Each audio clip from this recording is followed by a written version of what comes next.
Right, and welcome back for Cultivating Courage. Who knows what number this is? I don't even know, but I'm excited. We've got a really juicy topic today, as we always do. So I'm looking forward to getting into it with you. Yeah, likewise, Mike. Yeah, I'm also not quite sure where we're at on numbers, somewhere in the mid-20s, but regardless, no, really happy to be back here with you in conversation. And yeah, as you said, a nice juicy one to look at today. A bit of courage required for this one, but I'm here for it. Yeah, so we're going to look at anger today. Anger, I personally have had a really hard time with in my life. In a lineage of Trugman men, it's been unhealthily expressed, let's say. And I guess when I was younger, the way that I internalized this was I'm not going to do that emotion. Like anger is destructive, it's harmful, it uh it comes out like in a really gnarly way. And so I have, with most of my power, tried not to be angry. And I have recently come to the realization that that is not effective.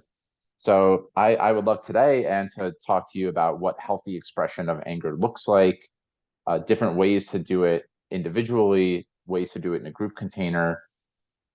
We were talking about how on a retreat that I actually did with my father 2 weeks ago, that was with formerly incarcerated men. So there's a lot of there's a lot of anger there, a lot of men. I guess there's a couple. Let me slow myself down here.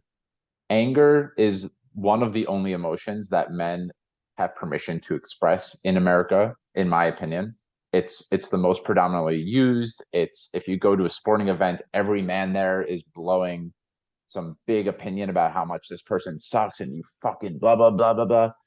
And there aren't that many, while there's permission to express it, there aren't really many healthy channels that I've seen. And so one of the ways that we addressed in this group container how to express anger was we would, well, a lot of times the pain that we are in formed at a young age. And so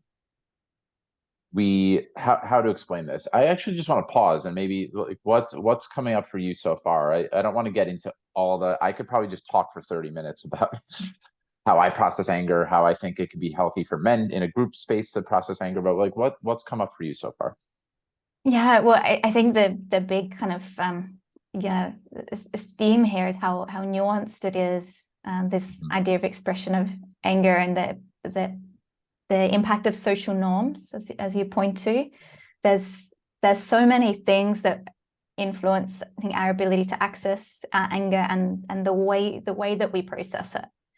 So I love where you're going, Mike, and I'm finding myself very curious to hear some of the stories from your retreat. And I think it's yeah, it's a tough one to tackle because there are so many inroads. But I think what you're sharing here, the direction you're going, is really helpful just to get a look at what it can be like if you go deeper in looking at these kind of things. And as we go, I can throw in a little bit of what I see from my side as well with my own experience and as a coach. But yeah, please feel free to take it away. I love where it's going. Yeah. So let me start. We'll go individual and then collective. Mm-hmm. Individual, a really recent example that happened between me and my wife, actually. We were set to travel upstate in New York to go on a little vacation. We were going on a baby moon together, and it was going to be 4 days away. And as we were leaving, about 10 minutes into the drive, my wife asked if we could turn around because she wanted to make sure we didn't leave something on in the apartment. And this isn't the first time that this concern has been addressed before. Like it's something that we've both spoken about several times. And so my immediate reaction in the moment was to withdraw. I felt a lot of anger. I had strong judgment of the way that she was scared of what might happen and that she was overreacting and she was blah blah blah. I didn't address anything at first. So what happened was it got really quiet and tense in the car. And maybe after 5 minutes, I identified, all right, I am flooded right now. I'm really experiencing deep anger. let me actually just tell my wife that. Let me just communicate it to her. I said, Ari, I just want you to know, I want to reveal myself here. I'm really experiencing anger. When we get back to the apartment, I'm going to go up and check everything's okay. And then I'm going to go and scream into a pillow and punch the couch really hard because I just need to release this anger. And it Mhm. really felt in that moment, it felt like a life or death situation. Yeah. Like I was really pissed off. I was like, this is going to ruin our trip level of angry. I went upstairs. I just let it out. And then Mhm. immediately after, I felt connected again. And let's not glamorize this. It doesn't always happen this way. But in that moment, I just moved through it. I screamed whatever judgment I was having, like she's a fucking idiot. Why is she always so scared? Blah, blah, blah. And and on the other side of that, I was like, okay, that was just an emotion I was feeling. It was probably because I felt out of control for a little bit. I wanted to feel more in control. I had a certain vision for the how amazing the car ride was going to be upstate together. That got broken. I was really angry about how that got out of control. I was immediately connected to my wife right after that. Like, this had nothing to do with you. I just needed to process my own anger about that. She was so understanding. She always is so understanding. And maybe an unhealthy expression of what might have happened, which has happened in the past, is that I could have just, with some level of contempt, criticism, said everything at her. Like, you're so scared all the time. You're just walking around in fear. You're, I don't know, inconsiderate. You're could finger Mhm. point and blame. All I had to do is make the object of my anger onto something else, is just like, let me release this and not be attached to the story of why it's here. And I was able to move through it and feel more connected and centered again. So that's just one really personal individual. In the past, I would have withheld it and tried to, in my brain. Maybe another thing to put down here is that it was a very physiological experience, yelling and punching and moving Yeah. it through my body. In the Mhm. past, I would have just stayed in my brain, tried to reframe it. Mike, it's not a big deal. You're going to be back on the road in 15 minutes. There's some little level of success that has for me, but I think it's still, it doesn't actually allow the emotion to be experienced. I'm bypassing it. So Mhm. this has been a huge growth edge for me. Now, what I have experienced over time is that if I keep experiencing the anger, then convincing myself that's there's no need to be angry, I am tucking that emotion away in the corner and not allowing it to be there. Then it's going to have other ways that it leaks out, and that's Yeah. where like real tantrums and outbursts can happen over air quotes nothing. Mhm. So that's a personal example. I'm sure that happens for you in some way or with clients. And maybe one other thing I'll add before I kick back to you is anger a lot of times teaches me about a boundary that I want to have or something that matters to me. So Mhm. on a bigger level, if I see that a black person was murdered, person of color was murdered, I'm going to be really angry about that. I'm going to be angry. That's not a bad thing. It shows me that I care, that I think it's fucked up that we live in a society where that's really possible. So it's not bad to experience anger. It's just, how do we express it? What is it signposting towards us? And yeah, how do we move through it? Mm. Mm. Yeah, well, so much that you've said there, Mike, and I just want to first of all thank you actually for your generosity and sharing here, because I know being able to communicate an experience like that so clearly as you have, and to show the growth in how you express it. Like I just want to acknowledge the work that it takes, and yeah, as I said, just for you actually giving voice to that and sharing it, because I think these real life experiences, that's what helps people really understand their own personal experiences and not make themselves wrong for it. So I really just value having a space where we can talk openly and share this with the world, because it needs to be talked about more, I think. Mm-hmm. And what I think you hit on really beautifully is that there really is a physiological experience there, and there's I mean, we can go into all the hormones and neurotransmitters and all of that, but I like to talk about it more sort of high level, and that there's energy moving and something needs to happen with that energy. And if we don't deal with that, if we suppress, avoid, deny, I like to talk about it like there's almost this invisible hand that's kind of pressing down and holding it there. I think I might have used that phrase in a previous conversation, but that invisible hand, it's not flawless. At some point, it is going to come up and it's going to blow up at a time when we don't want. And that's shame-inducing. It makes things worse. It can affect our relationships negatively. Of course, it then comes an opportunity to rebuild and strengthen, but we don't always have the skills and resources to do that, especially when we're overactivated. So I think really understanding that it's a skill set and something that we can learn to manage it more safely for ourselves and others is just so important. And I agree with you around the boundary piece. I know when anger comes up for me, it's always a sign of like what's really going on, like what needs to be looked at here. And sometimes that energy can be used to take an action. The example you give, it reminds me of this sort of biblical concept of righteous anger, that it's allowed to be angry about things that are not okay, that are things that are unjust. And I think we all experience that in our own lives, whether that's reality or perception, but in any case, that experience of the energy is real. And I think, first of all, we need to acknowledge that. Whether it matches the scenario in front of us is another question. But in any case, it's our responsibility to do something with it. I know what's been really helpful for me, the pillow screaming and punching is a really powerful one. And what's been something that's really helpful for me is a tool. I think we're kind of using a bit of French here, a tool called a fuck you letter. So I will literally sit down with a pen and paper, and it's got to be pen and paper. It doesn't work the same if you're just typing, punching on the keyboard, probably break the keyboard. But it's really just getting down and just writing everything. And this is where there does get to be a bit of finger pointing and getting all of this kind of horrible stuff out.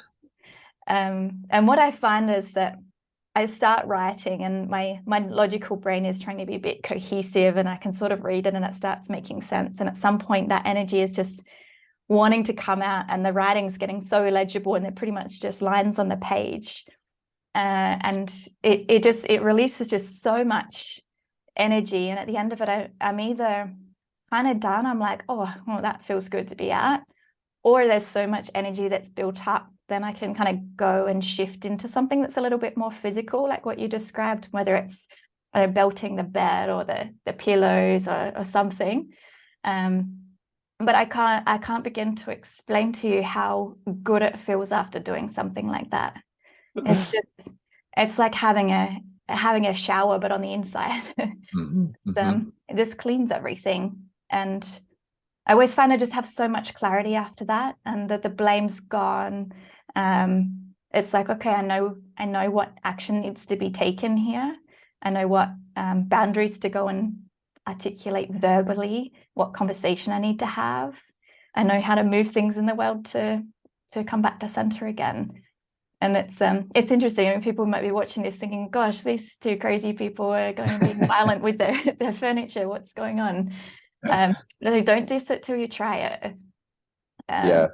But it can be quite surprising sometimes, because I've shared these tools and techniques with clients, and quite often they're kind of looking at me like, do you really do this? Like, aren't you sweet and like quiet? And no, I think we've all got this capacity Yes. in us.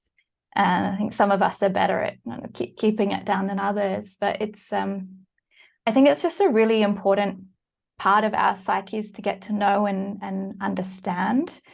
And this is where a lot of, like what we started with at the beginning, where a lot of the conditioning stuff comes in as well, because our ways of dealing with it, whether it's expressing it in a certain socially acceptable way or whether it's pushing it down, so much of that's programmed in early in our lives, from the feedback we're given, from what we see as examples, all these things. So there's just so much territory to explore here, I think.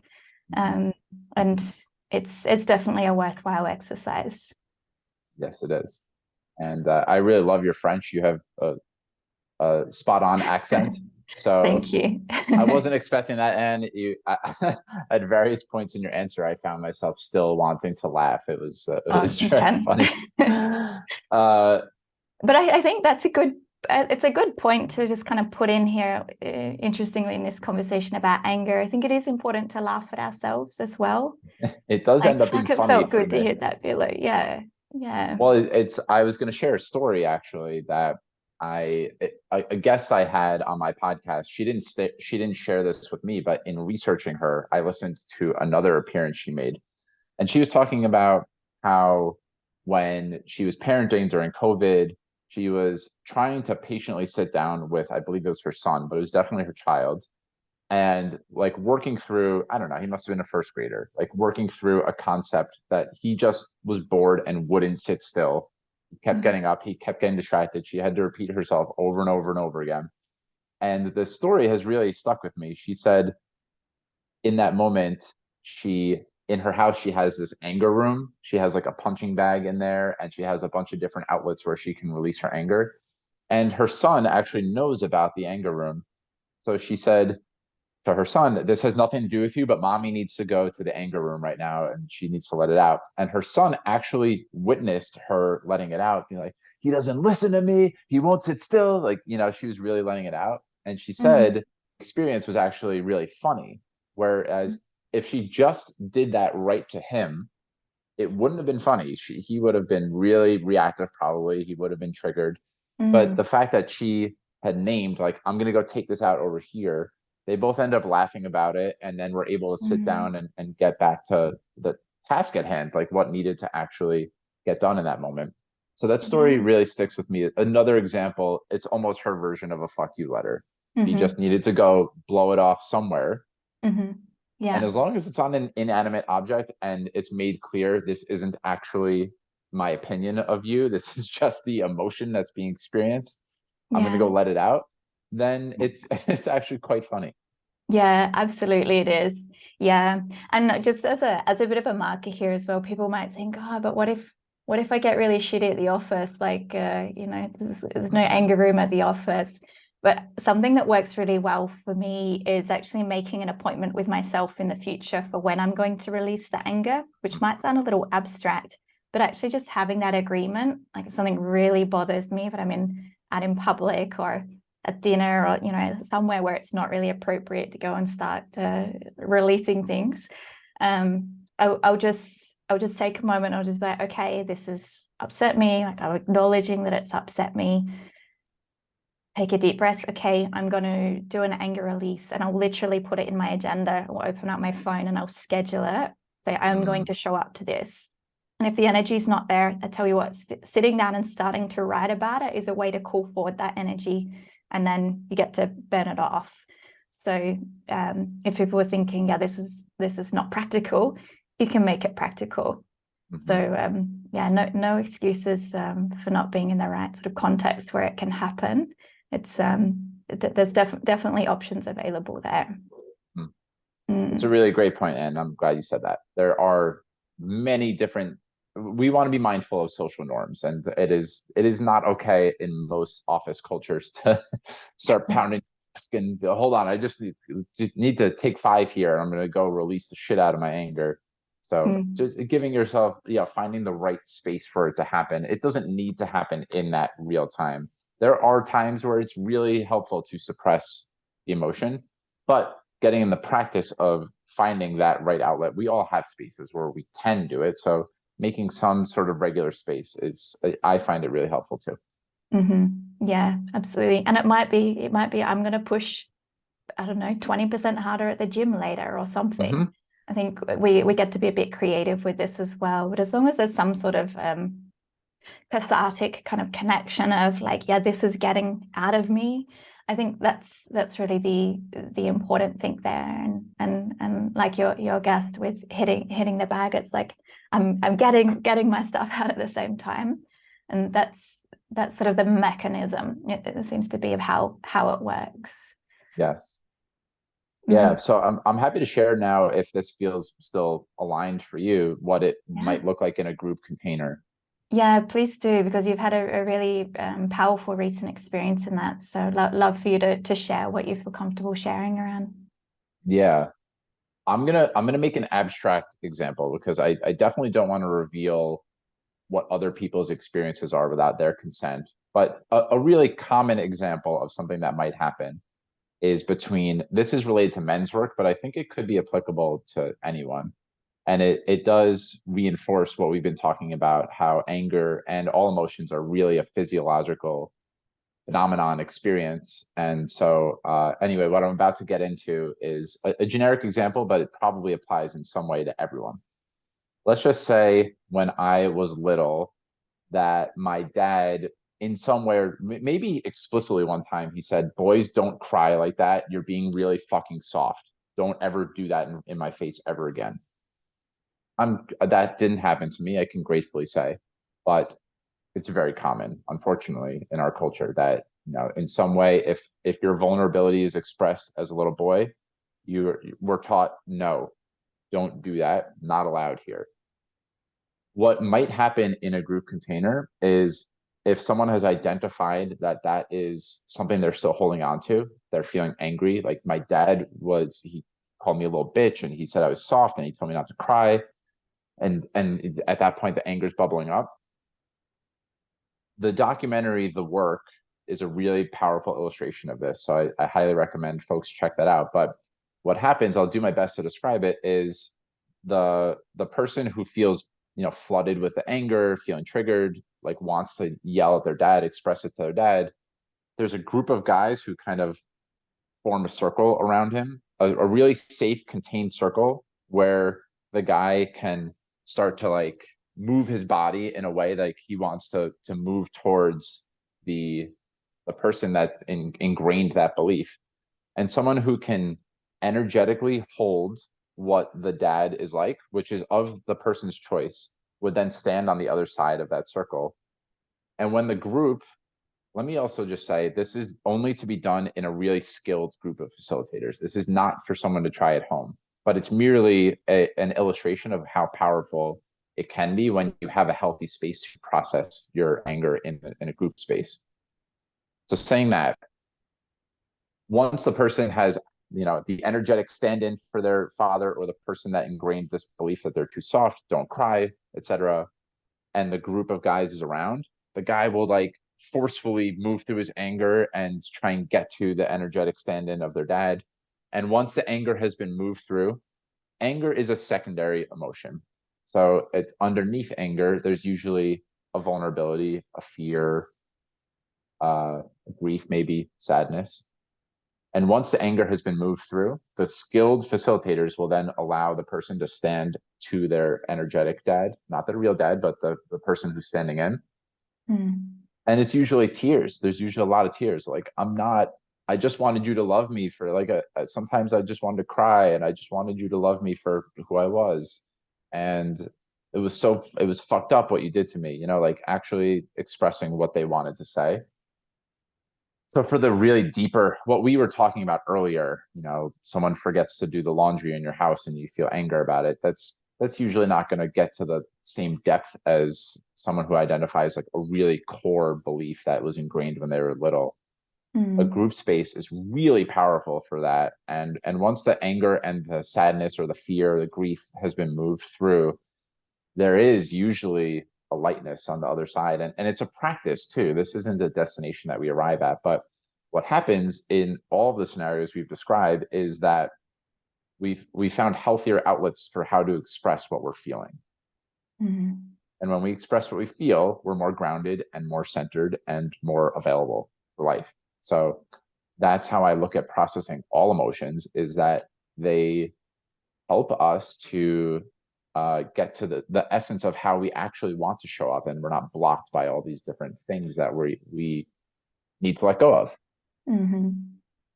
Yeah, I love that synopsis. It's like there's sort of a purpose there for the different emotions, right? And it's a matter of letting those clear from our system so that we can really be ourselves.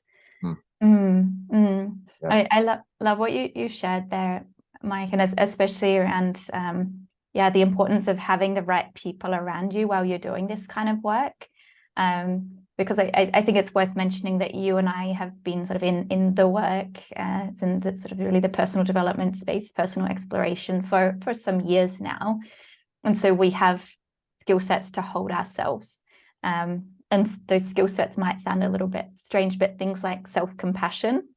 If you enter into an anger release without having a capacity for self-compassion, for instance, it may not go so well.